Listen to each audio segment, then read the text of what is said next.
Ryan, seorang pria Indonesia yang merantau ke Singapura demi menghidupi keluarganya, menjalani hidup keras sebagai pekerja serabutan. Di tengah hiruk-pikuk kota, ia menolong seekor anjing tua yang terperosok ke selokan saat hujan deras. Tindakan kecil itu membawanya bertemu Elsa von Heisenberg, seorang janda Jerman pewaris jaringan hotel mewah. Dari rasa syukur dan simpati, Elsa membuka pintu kehidupannya untuk Ryan, yang awalnya hanya sebagai pengasuh anjing, lalu perlahan sebagai sosok kepercayaan. Namun ketika hubungan mereka semakin dalam, muncul kecurigaan, kecemburuan, dan tekanan dari pihak-pihak yang merasa terancam. Di balik kasih sayang dan kekayaan, ternyata ada masa lalu kelam yang belum selesai. Singapura jam 6 sore itu dingin dan kelabu. Langit menumpahkan hujan sejak siang, derasnya membuat suara jalanan seperti orkestra kaca pecah, sirin mobil, teriakan klakson, dan air yang memukul atap seng. Ryan berdiri di bawah halte kecil, di ujung jalan Serangun, tubuhnya basah kuyup meski ada jaket tipis yang sudah tak lagi mampu menahan dingin. Ia baru pulang dari proyek renovasi restoran India di Little India. Sepatu botnya berat oleh lumpur. Tangannya menggigil sambil memegang plastik putih berisi nasi bungkus yang ia beli dari warung kaki lima tadi. Sisa gajinya hari itu tinggal cukup buat makan malam dan ongkos MRT. Tapi bukan itu yang membuat langkahnya berat sore ini. Entah kenapa, hari itu rasanya sepi banget. Mungkin karena kerjaannya makin sedikit, proyek makin jarang. Mungkin karena ia belum bisa mengirim uang ke kampung minggu ini. Mungkin juga karena ia sudah 3 hari tak menelepon ibunya. Ryan menarik napas panjang dan menunduk, membiarkan gerimis memukul lehernya. Lalu terdengar suara lirih, kecil, seperti ringkikan tapi serak. Ia menoleh. Dari balik trotoar, tak jauh dari tempatnya berdiri, ada sesuatu yang bergerak pelan-pelan. Masuk ke lubang selokan kecil. Ryan mendekat. Hatinya tercekat. Seekor anjing tua. Bulu coklat keabu-abuan, kuyup dan kotor. Kaki belakangnya gemetar. Kepalanya nyaris tenggelam di dalam air kotor yang mengalir deras. Anjing itu berusaha bangkit, tapi gagal. Kakinya terjebak di celah beton. Matanya memohon, seakan tahu ini bisa jadi akhir baginya.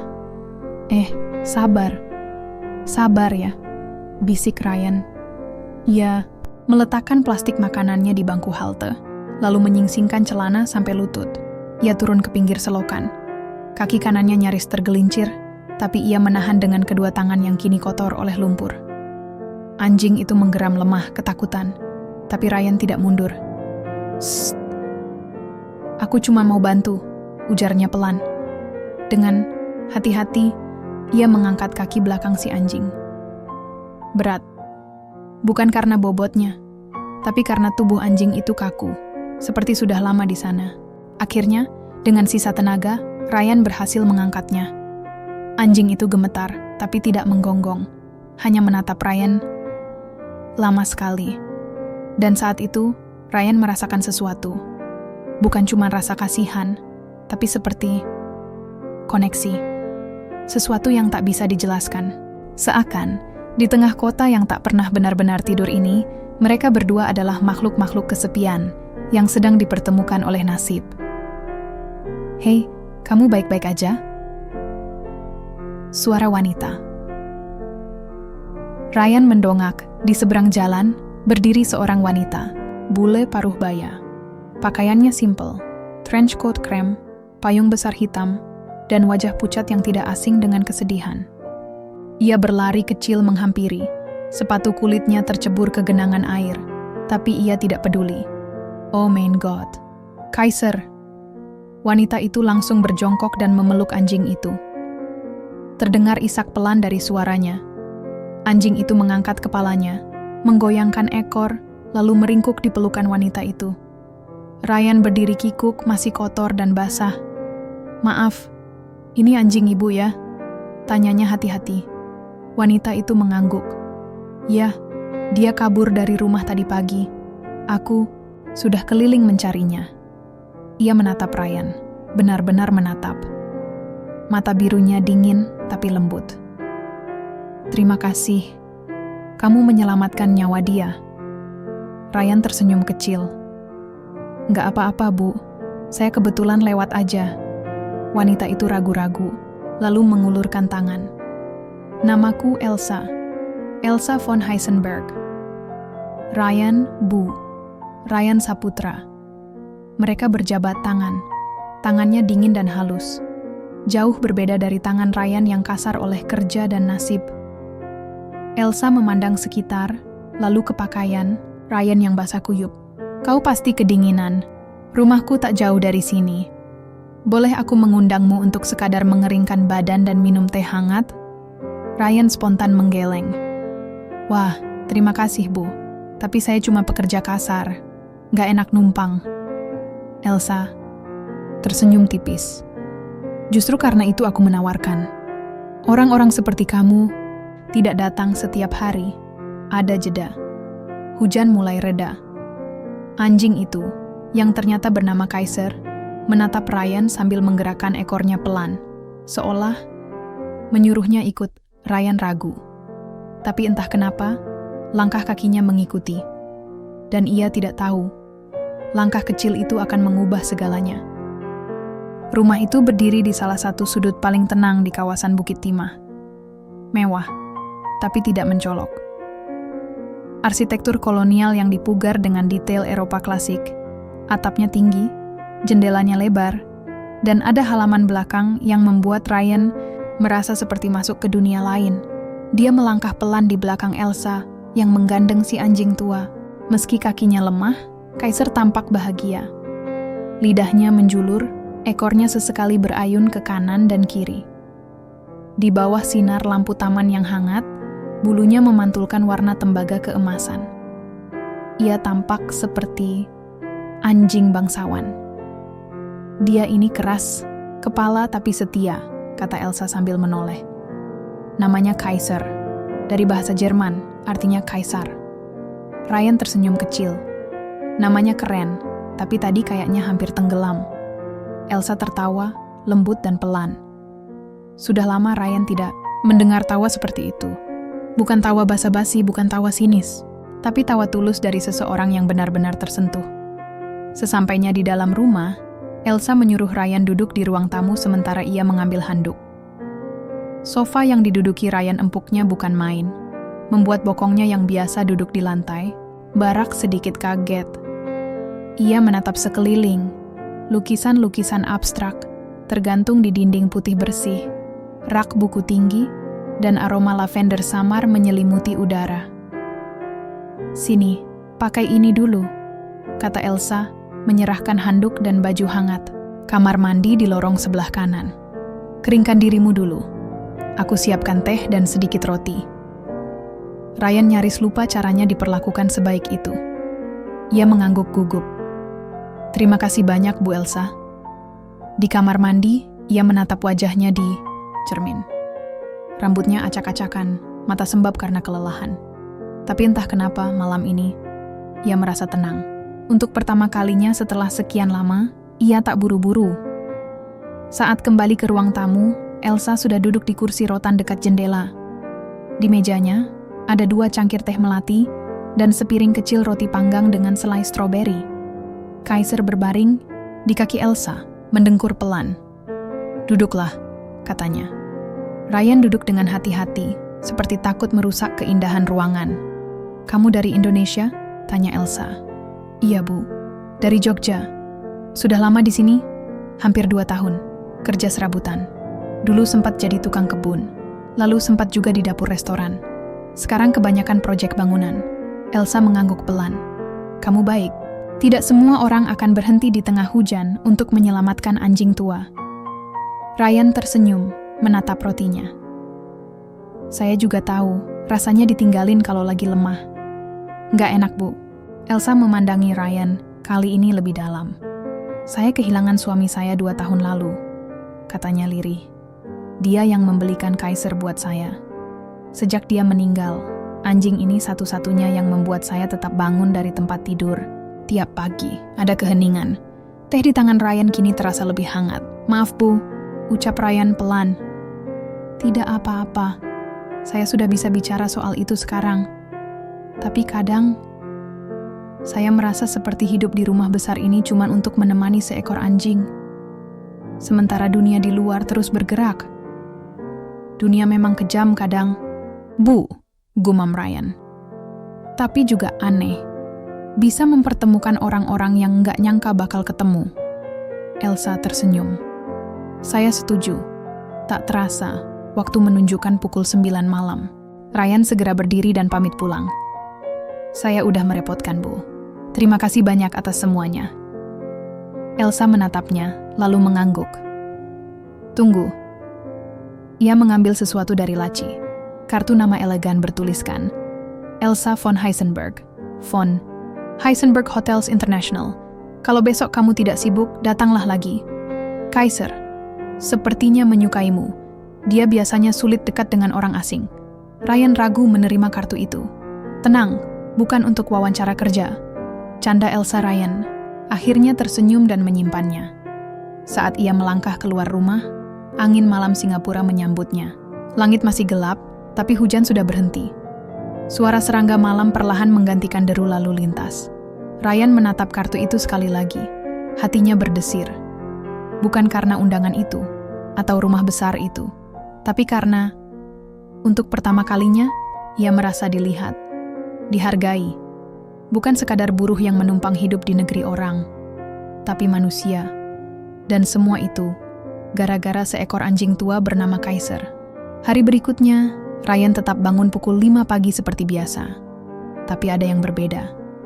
Ada rasa aneh dalam dada, campuran antara penasaran, canggung, dan sedikit harapan yang tak berani ia akui. Ia memandangi kartu nama di dompet plastik murahan miliknya. Nama itu, Elsa von Heisenberg, terlihat seperti nama di film Eropa, bukan nama yang seharusnya muncul dalam hidupnya. Sepanjang hari, ia kerja di proyek seperti biasa, tapi pikirannya melayang. Saat istirahat makan siang, ia bahkan tak menyelesaikan nasi bungkusnya. Teman-teman kerjanya menyadari keanehan itu. Bro, lu naksir cewek ya? Tanya Budi sambil mengunyah roti prata. Ryan hanya tertawa. Enggak, cuma ketemu orang baik aja kemarin. Setelah kerja, tubuhnya lelah dan lengket oleh peluh. Tapi langkahnya ringan saat menuju alamat yang sama di Bukit Timah. Ia sempat berpikir untuk tidak datang, takut dianggap lancang. Tapi entah, kenapa bayangan tatapan hangat Elsa dan wajah tenang Kaiser membuat hatinya yakin. Sesampainya di depan rumah, pagar otomatis terbuka begitu dia pencet bel. Seperti memang sudah ditunggu. Ryan, kamu datang. Elsa berdiri di depan pintu, mengenakan blus putih dan celana linen longgar. Rambutnya diikat ke belakang, wajahnya tampak lebih cerah. Dan di sampingnya, tentu saja, Kaiser, menggonggong kecil, lalu menghampiri Ryan dan menggosokkan tubuhnya ke kaki Ryan. Ryan membungkuk dan mengelus kepala anjing itu. Hei, Kaisar, kangen ya, Elsa tertawa.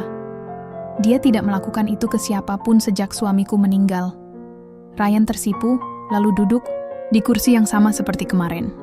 Tapi kali ini, suasana lebih longgar. Tidak ada kecanggungan, tak ada formalitas. Elsa menyuguhkan teh jahe dan potongan kue keju. Mereka berbincang santai. Ryan bercerita tentang hidupnya, kampung halamannya di Sleman, ibunya yang punya warung kecil, dan adiknya yang masih kuliah, tapi terancam putus karena biaya. Elsa mendengarkan dengan penuh perhatian, sesekali menyela dengan pertanyaan lembut. Wajahnya tidak seperti wanita kaya sombong. Ia tampak sendiri, seperti seseorang yang terlalu lama hidup dalam rumah besar dan kesepian. Setelah beberapa saat, Elsa menarik napas panjang. Ryan, aku mau tanya sesuatu. Serius. Ryan refleks duduk lebih tegak. Iya, Bu. Aku butuh seseorang untuk bantu merawat Kaiser. Tapi bukan sekadar kasih makan dan ajak jalan. Aku butuh seseorang yang benar-benar bisa jadi temannya. Seseorang yang sabar, tidak kasar, dan bisa dipercaya. Sejak dia jatuh ke selokan, aku sadar aku sudah terlalu menyepelekan kondisinya. Aku juga sering sibuk dengan urusan hotel. Aku butuh bantuan. Ryan mengangguk pelan, menanti lanjutannya. Aku ingin kamu tinggal di sini, di guest house belakang. Kamu digaji, tidak banyak kerjaan, tapi kamu akan jadi orang terdekat Kaiser. Aku tahu ini mendadak, tapi aku percaya kamu. Ryan tercekat. Tinggal di rumah mewah, digaji hanya untuk merawat anjing, rasanya seperti mimpi. Tawaran yang terlalu indah untuk jadi kenyataan. Tapi, Bu, saya cuma pekerja kasar, saya nggak punya ijazah. Saya nggak tahu cara rawat anjing mahal. Elsa menatapnya tajam, tapi lembut. Justru karena kamu tidak pura-pura tahu, aku percaya. Ada jeda. Suara jam berdetak di ruang tamu. Di luar, langit sudah mulai gelap. Kaiser duduk di kaki Ryan, mendongak seperti menunggu jawaban. Ryan menggeleng pelan. Bu, ini terlalu besar buat saya. Justru karena itu, terimalah. Kadang, yang kita pikir terlalu besar untuk kita, sebenarnya adalah hal yang paling kita butuhkan. Malam itu, Ryan tidak langsung jawab. Ia minta waktu sehari untuk berpikir. Elsa mengangguk, tak memaksa. Saat ia kembali ke kamar kontrakannya, yang sempit di pinggiran Geylang, pikirannya tidak bisa tenang. Ia memandangi langit-langit kamar yang penuh tambalan, dan membayangkan kamar di guest house Elsa. Tapi ini bukan soal fasilitas. Ini soal kemungkinan. Kemungkinan untuk hidup lebih baik. Untuk mengirim uang ke rumah dengan lebih layak. Untuk belajar hal baru. Untuk mungkin membuka lembaran baru. Ia lalu menatap foto ibunya di dinding. Wajah tua yang penuh harap itu seperti berkata, "Kamu harus ambil kesempatan ini, Nak, meski kamu takut." Dan malam itu, untuk pertama kalinya, sejak lama, Ryan tertidur dengan rasa bingung, tapi juga penuh harapan. 3 hari setelah perbincangan itu, Ryan resmi pindah. Bukan ke apartemen mewah, bukan ke hotel bintang 5, tapi ke guest house mungil di belakang rumah Elsa. Bangunannya sederhana, tapi bersih dan hangat. Ada dapur kecil, kamar mandi dalam, kasur nyaman, dan jendela lebar yang menghadap taman belakang tempat Kaiser suka berjemur. Ryan masih tidak percaya dengan semua ini. Dulu, dia tidur di barak sempit bertumpuk-tumpuk dengan 4 orang lain. Sekarang, setiap pagi ia bangun dengan aroma kopi dan suara burung, bukan suara gerinda dan teriakan mandor. Elsa menepati janjinya. Kerja Ryan ringan. Mengajak Kaiser jalan, pagi dan sore, memberi makan, menyisir bulunya, dan sesekali membersihkan kandangnya. Sisanya, ia bebas. Bahkan Elsa kadang menyuruhnya ikut duduk saat ia membaca di teras. Kadang mereka bicara soal hal-hal kecil, musik favorit, makanan kesukaan, sampai pertanyaan-pertanyaan aneh seperti, "Apa kamu percaya karma?" Tapi semakin Ryan mengenal Elsa, semakin ia sadar wanita ini menyimpan sesuatu yang dalam dan gelap. Suatu malam, setelah mengantar Kaiser ke dokter hewan karena radang sendi, mereka berhenti di kedai kopi tua dekat Tiong Bahru. Elsa memesan cappuccino. Ryan cuma pesan teh tarik. "Ryan," kata Elsa tiba-tiba, "kamu tahu kenapa aku tinggal di Singapura? Padahal aku bisa tinggal di Berlin, Paris, bahkan Dubai jika mau." Ryan menggeleng. Ia memang penasaran, tapi tak pernah berani bertanya. "Karena aku lari," kata Elsa. "Bukan karena bisnis, bukan karena cuaca, tapi karena aku nggak tahan lagi hidup di bawah bayang-bayang orang mati." Ryan menatapnya. Diam. Tapi matanya meminta Elsa melanjutkan. "Suamiku Dietrich, pewaris tunggal jaringan Hotel von Heisenberg. Kami menikah tanpa restu penuh dari keluarganya, karena aku bukan berasal dari kalangan bangsawan bisnis. Tapi dia keras kepala dan sangat mencintaiku. Kami membangun cabang hotel di Asia sebagai proyek mandiri, tapi ia menatap jauh ke langit kota. Saat proyek terakhir di Bali sedang dikebut, dia jatuh dari balkon hotel. Kata polisi, kecelakaan. Tapi aku tahu, dia dikejar tekanan dari keluarganya, investor, bahkan dirinya sendiri. Sejak itu, aku tak bisa tinggal di rumah utama. Terlalu banyak hantu di sana. Aku pindah ke sini, bawa Kaiser, dan mulai semuanya dari nol. Ryan menggenggam cangkirnya erat-erat. Tak tahu harus berkata apa. Dan kamu tahu? Tambah Elsa lirih. Harta itu tak pernah benar-benar memberiku kedamaian. Setiap lembar uang mengingatkanku pada siapa yang telah hilang. Malam itu mereka pulang tanpa banyak bicara. Tapi hati Ryan semakin berat. Ia tak lagi melihat Elsa sebagai wanita kaya misterius, tapi sebagai manusia. Seorang wanita yang kehilangan suami, diasingkan keluarganya, dan hidup dengan anjing tua sebagai satu-satunya penopang. Dan entah kenapa, hal itu membuat Ryan ingin lebih dekat. Bukan karena harta, tapi karena rasa yang belum bisa ia jelaskan. Hari-hari berlalu. Ryan makin dipercaya. Elsa mulai mengajaknya ikut rapat daring bersama manajer hotel cabang Singapura. Ia jadi supir dadakan, bahkan kadang mendampingi Elsa saat inspeksi properti kecil di Chinatown dan Orchard. Dan dalam semua itu, Ryan belajar. Ia belajar tentang manajemen, logistik, dan yang paling mengejutkan, bagaimana bisnis hotel tak melulu soal kemewahan, tapi soal perasaan, membuat orang asing merasa seperti di rumah. Kamu cepat belajar, kata Elsa suatu siang. Kamu punya insting yang tidak bisa diajarkan di sekolah bisnis. Ryan tersenyum, meski hatinya was-was. Ia sadar, dunia ini bukan miliknya. Ia bukan bagian dari kasta orang kaya. Ia cuma pria dari kampung, yang hidupnya dulu tak lebih dari debu proyek dan sisa mie instan. Tapi, dunia ini mulai terbuka sedikit untuknya. Dan Ryan, untuk pertama kalinya, mulai memimpikan sesuatu. Tapi setiap langkah naik, selalu datang dengan bayang-bayang. Beberapa kali Ryan melihat seorang wanita paruh baya, berkacamata, mengawasinya dari jendela kantor kecil di sisi rumah Elsa. Ternyata dia adalah Mary, pengurus rumah tangga dan mantan sekretaris pribadi Elsa semasa di Jerman. Mary tidak ramah, tidak juga kasar, tapi dingin. Tatapannya seperti menilai setiap gerakan Ryan. Suatu malam, saat Ryan sedang mengeringkan bulu Kaiser di taman, Mary mendekat. Jangan pikir karena nyonya baik padamu, kamu bisa seenaknya masuk ke hidupnya, katanya pelan, nyaris berbisik.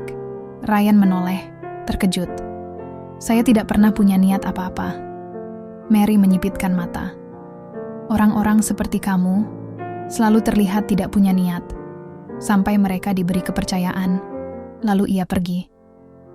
Dan untuk pertama kalinya sejak tinggal di rumah itu, Ryan merasa tidak nyaman. Pagi itu, langit Singapura mendung. Angin meniup daun kering ke halaman belakang rumah Elsa. Kaiser enggan keluar rumah, seperti tahu akan ada sesuatu yang buruk terjadi hari itu. Ryan duduk di tangga guest house, sendirian. Di tangannya ada gelas kopi instan yang sudah mulai dingin. Pikirannya kacau. Bukan karena kerjaan, tapi karena perasaannya. Sudah hampir 2 bulan ia tinggal di sana. 2 bulan yang seharusnya membuatnya semakin tenang, tapi justru sebaliknya. Semakin dalam ia terlibat, semakin ia merasa seperti tamu tak diundang. Terutama sejak Mary terang-terangan menaruh curiga. Tapi bukan hanya itu. Hubungannya dengan Elsa juga berubah. Kadang wanita itu hangat sekali. Tertawa bersama, cerita panjang lebar, bahkan beberapa kali memuji Ryan di depan staf hotel. Tapi di hari lain, Elsa seperti menarik diri. Pendiam, dingin, seperti sedang menimbang-nimbang sesuatu. Dan Ryan, dengan segala keterbatasannya, hanya bisa menebak-nebak. Apakah semua ini akan segera berakhir? Pada suatu malam, setelah inspeksi hotel di Marina, Elsa mengajak Ryan makan malam di restoran rooftop. Suasana penuh lilin dan bunga. Musik jazz mengalun pelan, tapi Elsa tampak gelisah. Ryan, katanya pelan, kamu tahu nggak? Kadang aku merasa kamu datang bukan cuma buat Kaiser. Ryan langsung gugup. Maksudnya, Bu? Kamu bukan cuma sopir, bukan sekadar penjaga anjing. Kamu mulai masuk ke banyak sisi dalam hidupku. Dan aku... Elsa menatap meja. Tidak berani menatap. Mata Ryan, aku takut berharap. Kalimat itu menampar perasaan Ryan. Antara senang dan panik. Ia belum sempat menjawab, Elsa melanjutkan. Dan kamu harus tahu, Minggu depan, 2 keponakanku dari Jerman akan datang. Mereka urus bisnis. Tapi mereka juga ingin memastikan aku tidak sedang tersesat. Ryan meneguk air putih. Tenggorokannya kering. Tersesat, Bu? Mereka pikir aku terlalu lembek, terlalu mudah percaya pada orang luar. Mereka sangat protektif terhadap harta keluarga. Jadi mereka curiga saya? Tanya Ryan, setengah berbisik. Elsa tidak menjawab, tapi tatapannya cukup jadi jawaban. Kabar. Kedatangan keluarga Elsa tersebar cepat di rumah itu. Mary makin sering mondar-mandir. Para staf hotel yang biasa ramah jadi dingin. Bahkan Kaiser, entah kenapa, mulai ogah diajak jalan oleh Ryan, seolah ikut merasakan energi tegang di sekitarnya. Ryan berusaha tetap profesional, tapi pikirannya digempur dari 2 sisi. Perasaan yang tumbuh pada Elsa dan rasa cemas akan ketidakpastian nasibnya. Lo yakin ini tempat lo? Tanya Budi saat mereka bertemu di warung kopi dekat MRT. Gue dengar cerita lo udah kayak sinetron. Cowok kampung jatuh cinta sama janda kaya.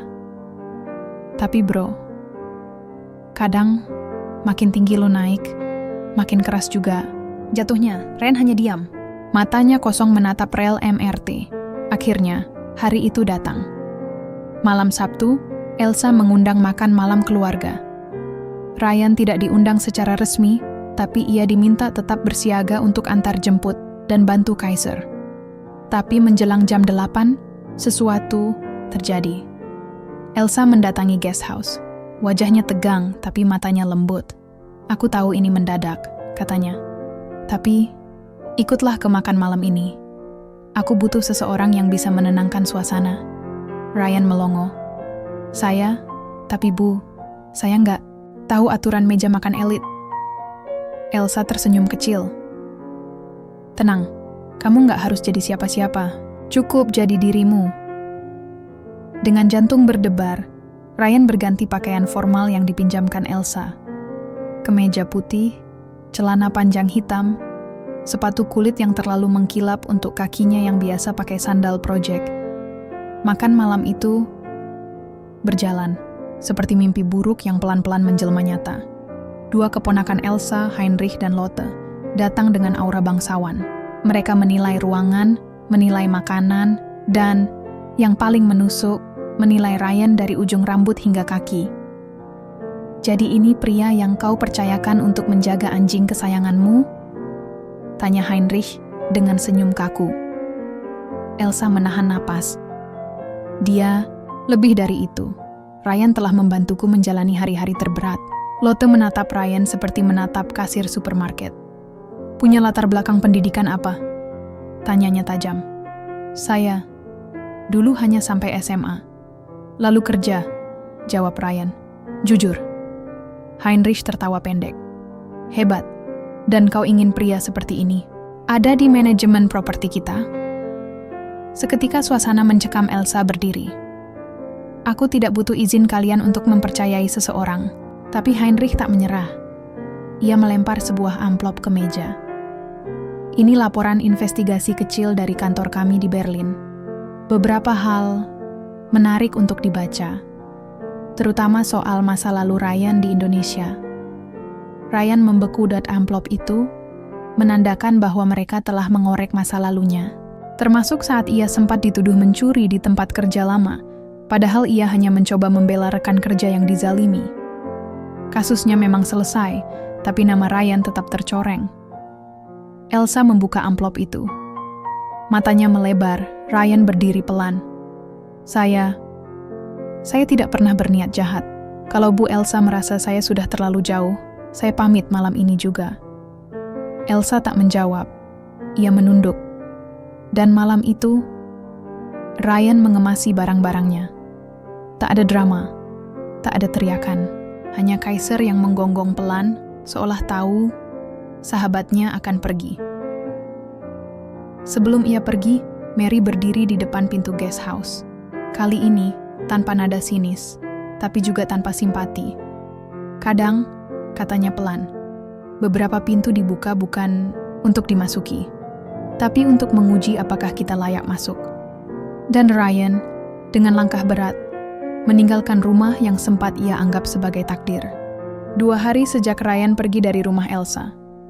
2 hari yang terasa seperti ditarik dari langit lalu dilempar ke tanah. Ia kembali ke kamar sewa lamanya di Geylang. Kamar sempit dengan 1 kipas angin dan ranjang besi berdecit. Dulu, kamar itu terasa sesak, tapi kini terasa sunyi. Terlalu sunyi, Ryan tidak marah, tidak juga menyimpan dendam. Ia hanya kecewa pada kenyataan. Karena sebaik apapun niatmu, kalau statusmu cuma orang luar, maka kau akan tetap dipertanyakan. Bahkan, setelah semua kedekatan, semua kebaikan, semua kerja kerasnya, hanya butuh 1 amplop untuk menjungkir balikkan semuanya. Ponselnya bergetar. Nama pengirim, Elsa Ryan, tidak langsung membuka pesan itu. Jantungnya berdetak cepat. Butuh 2 menit sebelum akhirnya ia menyentuh layar. Ryan, aku minta maaf karena membiarkanmu pergi seperti itu. Aku tidak bisa menjelaskan apapun malam itu. Aku tidak tahu harus percaya siapa. Bahkan diriku sendiri, tapi aku ingin bicara. Boleh kita bertemu sekali lagi? Makan malam. Hanya kita berdua. Tolong. Ryan memandangi pesan itu lama sekali. Tubuhnya diam, tapi pikirannya berlari kemana-mana. Ia bisa saja mengabaikan, bisa juga marah. Tapi satu hal yang membuatnya membalas. Kapan dan di mana? Restoran itu berada di rooftop gedung tua di Clark Quay. Tempat pertama yang mempertemukan mereka dengan suasana kota malam. Tempat pertama Elsa membuka cerita tentang masa lalunya. Kini mereka kembali ke sana. Tapi bukan sebagai 2 orang asing yang saling mengenal. Melainkan 2 jiwa yang pernah saling percaya, tapi kini berdiri di atas puing-puing itu. Elsa datang lebih dulu. Ia mengenakan gaun hitam sederhana, rambutnya diikat longgar, wajahnya letih. Tapi tatapannya jujur. Ryan datang 5 menit kemudian. Rapi, tapi tetap sederhana, tak ada pelayan. Elsa sudah menyewa 1 sudut restoran itu hanya untuk mereka berdua. Aku senang kamu datang, kata Elsa pelan. Ryan hanya mengangguk, menatap meja. Mereka makan dalam diam beberapa menit. Tak ada percakapan. Hanya denting alat makan dan musik jazz instrumental dari pengeras suara. Kaisar tidak ada. Ini bukan malam untuk anjing. Ini malam untuk luka yang perlu dijahit atau dilepas selamanya. Elsa akhirnya membuka suara. Aku baca isi amplop itu. Semuanya. Aku tahu soal kejadian di tempat kerjamu dulu. Aku tahu kamu dituduh mencuri, tapi tidak ada bukti. Aku tahu kamu tidak pernah membela diri. Ryan menarik napas panjang. Buat apa? Siapa yang mau percaya pada buruh bangunan dari kampung? Elsa menatapnya, kali ini lebih dalam. Aku percaya. Setelah aku pergi, setelah aku sadar bahwa aku terlalu sering membiarkan orang lain berpikir untukku. Ryan terdiam. Tangannya mengepal di atas meja. Kenapa kamu tidak menahanku malam itu, Bu? Tanyanya. Nada suaranya, pelan tapi penuh luka. Kenapa kamu diam saja, padahal kamu tahu aku tidak seperti yang mereka bilang? Elsa tertunduk. Karena aku takut, jawabnya. Aku takut perasaan yang tumbuh ini bukan tulus. Aku takut. Aku butuh kamu karena aku kesepian, bukan karena kamu layak. Dan yang lebih parah, aku takut dunia akan mencibir aku. Pewaris hotel jatuh hati pada pekerjanya sendiri. Ryan tak berkata apa-apa, tapi dari tatapannya Elsa tahu, luka itu nyata. Ia merogoh tas kecilnya, lalu mengeluarkan sebuah map tipis. Ini, katanya, rencana kepemilikan sebagian properti kecil di Bali. Cabang hotel milik pribadi, bukan perusahaan besar. Aku ingin mempercayakan ini padamu. Jika kamu mau mengelola, jika kamu ingin hidup yang baru. Ryan membelalakan mata. Maksud ibu, saya yang urus? Ya, bukan karena aku kasihan, tapi karena kamu sudah membuktikan bahwa kamu mampu melihat sesuatu lebih dari sekadar bangunan. Kamu membuat rumah jadi rumah, bukan cuma tempat bermalam. Ryan memandangi map itu. Tangannya ragu menyentuh. Lalu, maksud ibu mengundang saya malam ini, apa hanya untuk tawarkan ini? Elsa menarik napas. Tidak. Aku ingin kamu tahu bahwa aku menyayangimu, Ryan. Jantung Ryan berhenti sejenak. Tapi aku tidak ingin kamu tinggal hanya karena perasaan. Aku ingin kamu tahu bahwa kamu bisa pergi kapan saja. Bahkan kalau kamu menolak semua ini pun, aku tetap akan menghargaimu. Malam itu berakhir dengan 2 pilihan di meja. 1. Map properti. Sebuah jalan menuju hidup yang baru, bersama orang yang pernah melukainya tapi kini ingin menebusnya. 2. Keheningan, meninggalkan semua dan kembali ke jalur hidup sebelumnya, tanpa beban perasaan, tanpa komplikasi.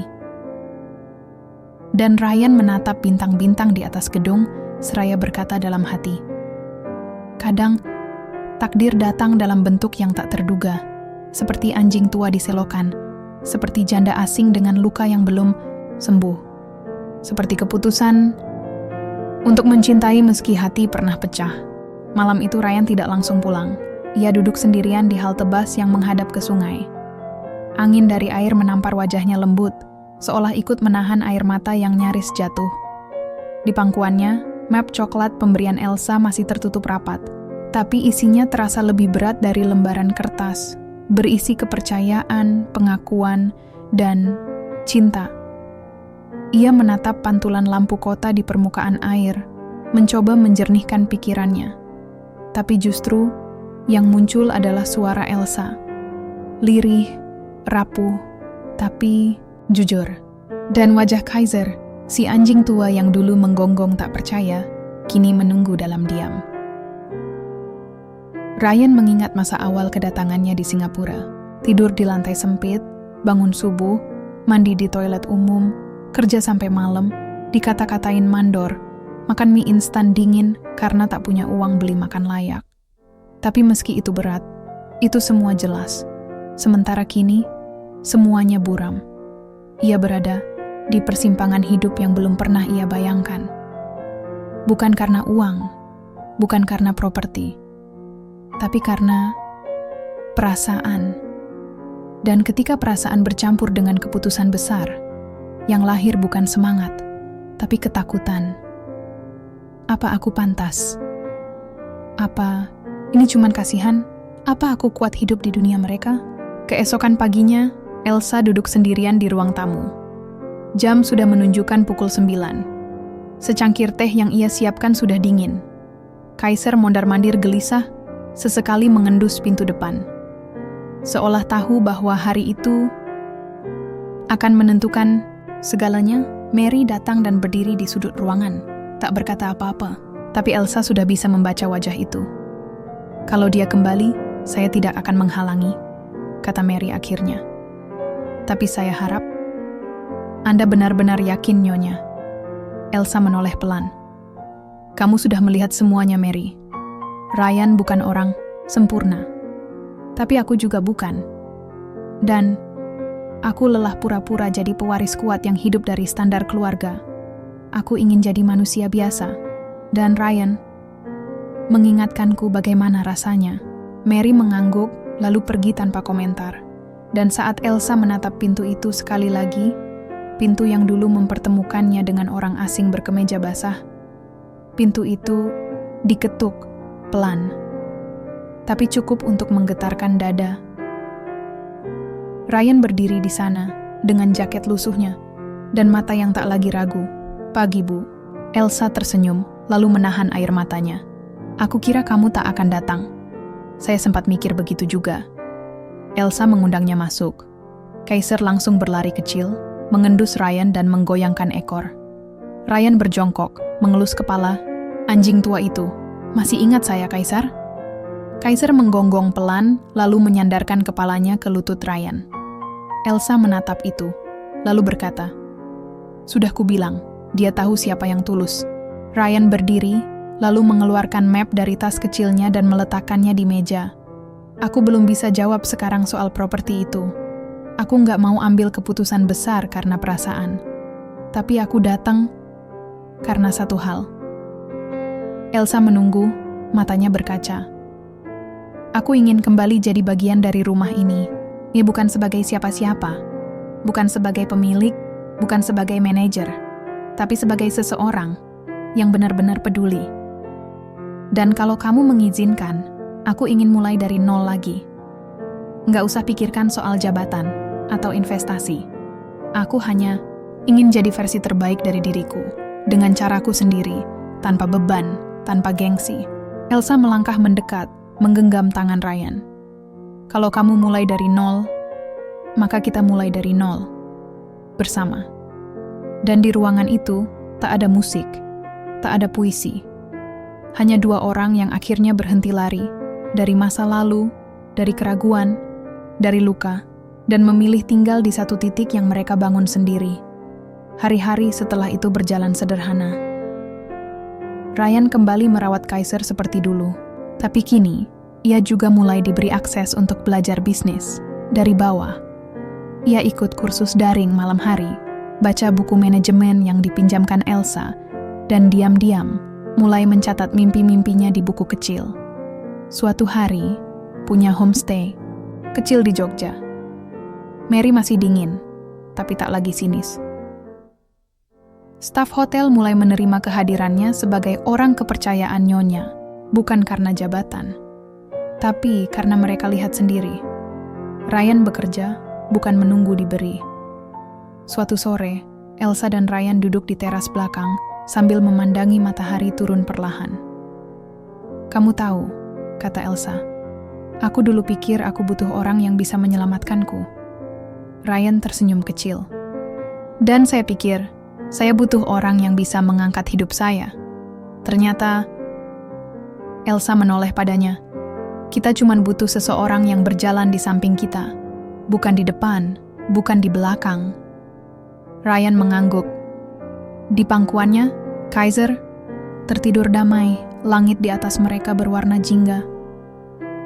Dan untuk pertama kalinya, Ryan tidak merasa sebagai tamu, tapi sebagai rumah. 3 bulan setelah makan malam itu, hidup Ryan berubah. Bukan seperti di film, di mana tiba-tiba ia kaya raya, naik mobil mewah, atau tampil di majalah bisnis. Tapi perubahan itu nyata, perlahan, kecil, dan terasa di dada. Ia kini bangun setiap pagi dengan tujuan. Bukan lagi sekadar bertahan hidup, tapi membangun sesuatu.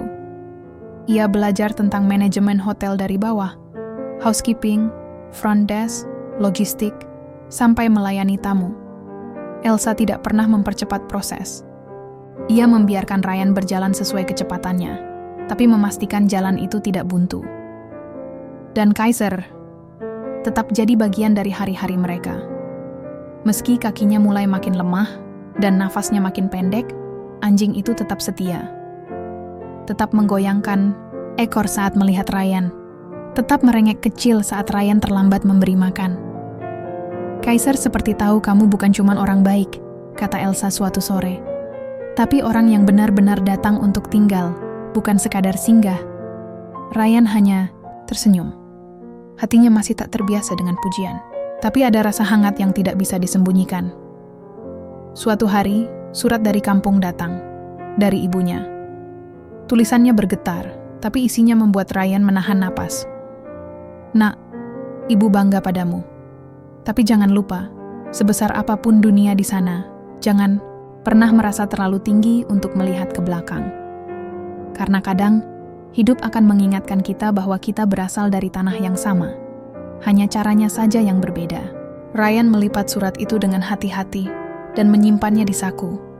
Hari itu, ia menatap langit dan berjanji dalam hati, "Aku tidak akan lupa siapa diriku dan siapa yang pernah percaya padaku." Kabar duka datang pada akhir bulan ke-6. Kaiser meninggal dunia. Ia pergi dalam tidur di pangkuan Ryan dan Elsa. Tidak ada suara tangis, hanya keheningan. Elsa mencium kepalanya, Ryan mengelus punggungnya. Mereka mengubur Kaiser di taman belakang, di bawah pohon mangga kecil.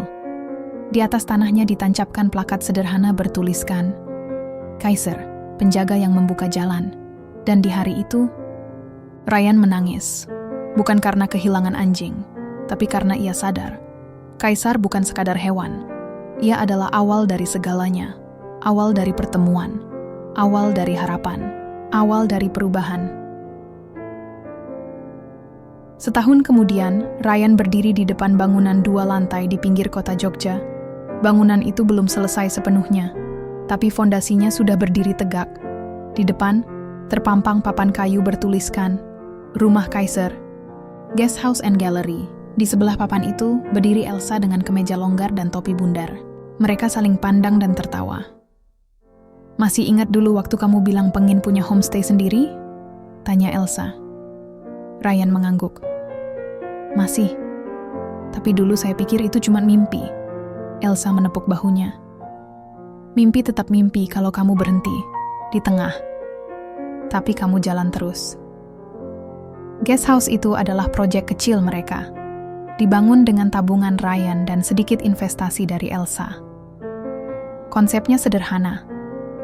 Penginapan dengan sentuhan budaya Jawa, ramah backpacker, dan galeri kecil yang menampilkan seni lokal. Ryan tidak lagi bekerja di bawah Elsa. Kini mereka bekerja bersama, bukan sebagai majikan dan pekerja, tapi sebagai mitra, sebagai 2 orang yang pernah sama-sama terluka, dan kini sama-sama pulih. Di malam pembukaan Rumah Kaiser, Ryan duduk sendirian di serambi. Lampu gantung berayun lembut ditiup angin. Dari kejauhan, ia bisa mendengar suara gamelan dari kampung sebelah. Lalu Elsa duduk di sampingnya, membawa 2 cangkir teh. "Kalau kamu bisa mengulang waktu ke saat kamu pertama kali melihat Kaiser di selokan, apa kamu akan tetap turun menolong?" Ryan tertawa pelan. "Waktu itu saya cuma mikir, kasihan aja lihat anjing tua nggak bisa naik. Nggak mikir sejauh ini." Elsa tersenyum, lalu menatap ke depan. "Kita semua begitu, Ryan. Kadang, langkah kecil yang kita ambil tanpa rencana, justru jadi langkah terbesar dalam hidup." Ryan mengangguk. Angin malam berembus pelan. Ia menatap bintang-bintang yang dulu ia pikir terlalu tinggi untuk disentuh. Dan di dalam hatinya ia tahu, ia bukan lagi pria yang disingkirkan dunia, tapi pria yang membuka pintunya sendiri. Semua berawal dari 1 langkah, 1 anjing tua, dan 1 hati yang berani tinggal.